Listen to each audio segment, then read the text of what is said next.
All right, let's get into our next discussion now. Won't be bringing the news for the now so we can handle some other issues. Now, the police, under the leadership of the acting Inspector General of Police, Adamu Mohammed, has repeatedly said the police will remain apolitical and unbiased in carrying out its duty during the general election. But what role will the police play during the polls? Now, these are some of the questions we hope to get answers to this morning. We now join TVC News defense correspondent Sifon Essien, who is with the Force Public Relations spokesman, Frank Mba, in Abuja. Good morning, Sifon. Good to see you. I will hand it over to you now as you drill the police spokesman, Frank Mba, on, of course, are they on top of their game as far as this election is concerned? Good morning and welcome to Louis Edet House, headquarters of the Nigeria Police Force. And we are on the 7th floor at the office of the Force Public Relations Officer, Frank Mba, Assistant Commissioner of Police. You're welcome to the program. Thank you very much. It's a couple of hours, call it barely 2 days to the start of the election. And months before now, security chiefs, including the National Security Advisor, have said that security is crucial to the outcome of the election. I won't ask you what is the police doing, but I'll ask you, how far has the police gone? Well, I just want to say this and reassure Nigerians and the world that the Nigerian police force have done its homework very well. We are prepared for these elections. Based on earlier threat assessments that we carried out, we've been able to identify, isolate, and tackle a whole lot of security issues that we identify in the course of our threat analysis. And beyond that, we have also used the results of our threat analysis to devise and customize deployment strategies across the length and breadth of the country. Specifically, each part of the country is receiving a very tailor-to-suit, tailor-to-made security arrangement or security deployment. Our men are already out there in the field. The election monitoring intelligence unit are already out there. The commissioners of police are all out there holding stakeholders meeting. We are set to go. Our tactical squads, the police mobile unit, the counter-terrorism unit, the special protection unit, as well as the special forces based here at the headquarters, as also the explosive ordnance department. They are all set, and we are good to go. One of the things the Inspector General of Police has said, and other security chiefs have said, is that in line with what you've just talked about, the threat analysis, it was based on intelligence. It was gathered that some persons were bringing in arms to armed groups to foment trouble before, during, perhaps after the election. That prompted a mop-up exercise of arms and voluntary submission of arms. How far has that gone? Surprisingly, the result has been so positive. The IG himself and the police management team were actually surprised at the kind of positive response we received from members of the public.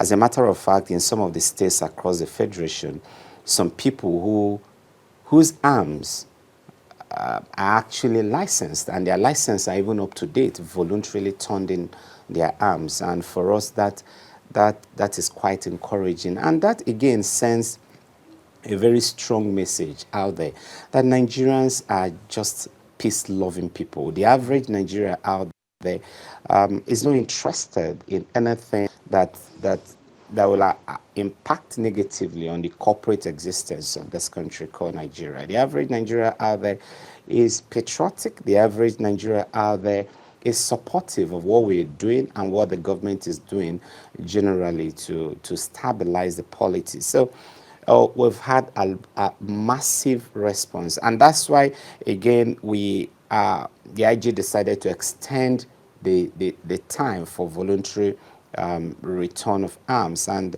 we're still sending out these the message, and I'm probably using this platform, this opportunity to equally tell other Nigerians who are yet to respond to that call, to actually take advantage of this opportunity. Return your arms, and we collect those arms without prejudice.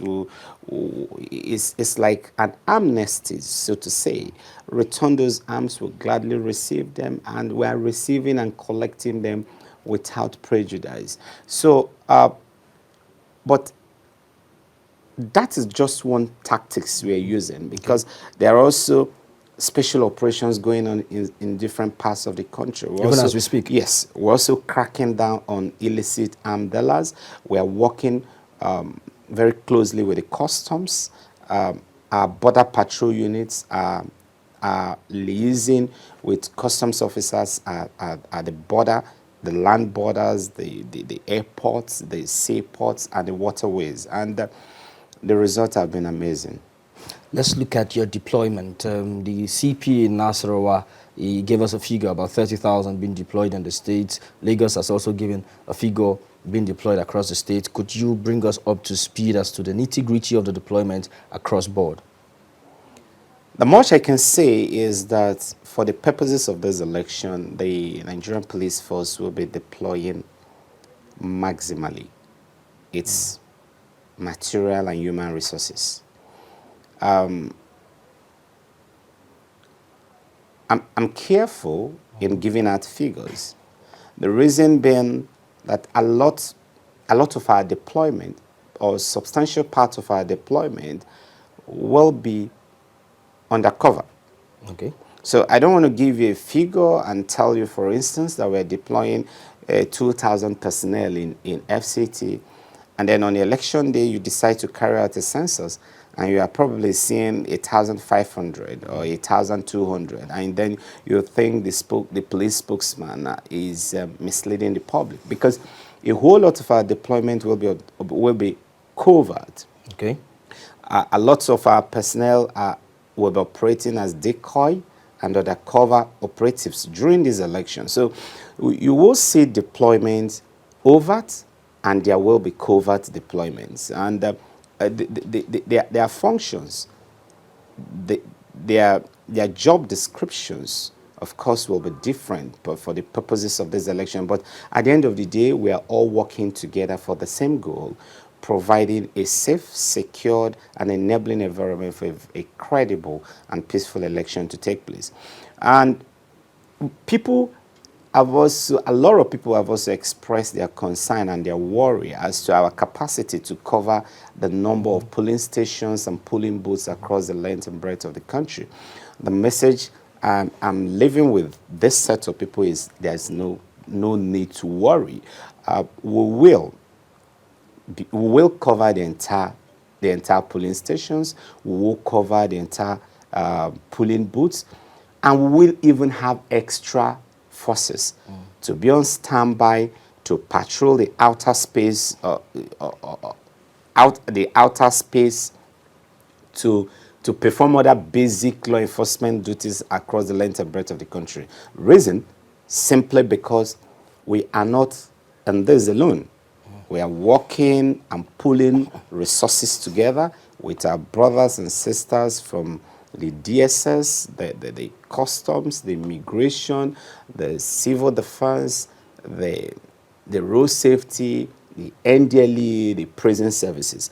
And the beauty in this kind of joint operation is that each personnel of these different law enforcement agencies will be coming into the field with some sense of comparative advantage, some sense of specialized skills and capacity.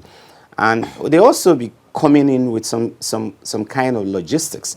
So at the end of the day, we'll be able to pool our human resources together, we'll be able to pool our logistics together, we'll be able to pool our skills and capacity and different competencies together. As a lead agency for policing, particularly in the election, a couple of days back, the Inspector General of Police said that police operatives at the polling unit would not bear arms. And if that happens, that means no other agency is allowed to bear arms at the polling unit. Could you shed some light on that?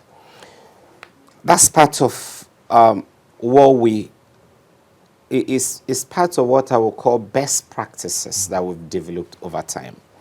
One thing Nigerians need to know, and that's part of the thing that should make them positive, strong. For every election that have been conducted in this country from 1999 to 2011 to 2015 and now 2019, what we've done is that at the end of every election, we carry out a post-mortem analysis of what we've done. The Department of Research and Planning particularly sit down and look at all the things we've done. And those areas we've done very well, we consolidate them, crystallize them, and they form what we call best practices. And we try to continue to replicate, improve on them in subsequent elections. Where those areas we didn't do well, we try to look at how to fix the mischief and the defects that we noticed. And over this time, we've developed this best practices, this best practice which demands that for elections, we have what we call the inner ring, Okay. the first outer ring, and the larger outer ring. Okay. Police operatives who are deployed in the innermost ring are not expected to bear arms.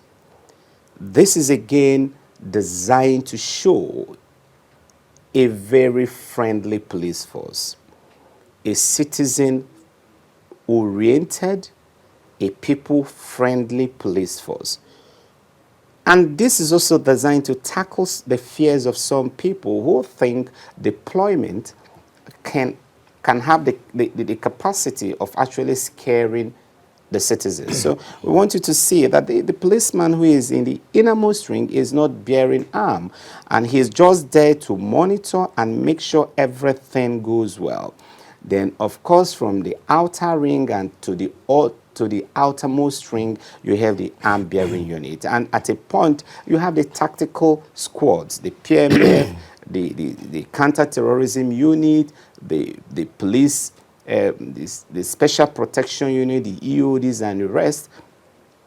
But the message and the warning I also want to send out to potential troublemakers is not to take for granted the fact that operatives within the innermost ring are unarmed. The armed squads are just a phone call away.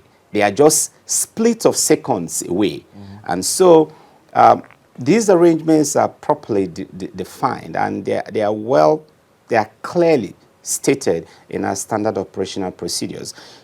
And we expect that our sister security agencies who will be joining us, we simply key into this. And remember, there are also briefing and debriefers before these other operators from other security agencies are deployed on the field. We've held joint operations with them before, and this is not the first time. We understand ourselves. We've always worked together. We've always pushed things positively to advance the collective security interests of Nigeria. Now let's look at the polling unit where we are still dwelling on. One of the issues in previous election has been vote buying. Your boss, the acting IGP, has expressed concern over that. National Security Advisor expressed concern over that. INEC has expressed concerns over that. And even now, INEC is saying, blow the whistle against vote buying. And you're the law enforcement agent. Are you going to be implementing that at the polling units to ensure whoever blows the whistle, you follow up on that and you get those behind it? The phenomenon of vote buying is just one of those things that points to the very dynamic nature of crime and the society generally. When you block criminals at one point and you make it impossible for them to commit a particular kinds of crimes, they mutate, Okay. they recreate, they innovate, and come up with another type of crime.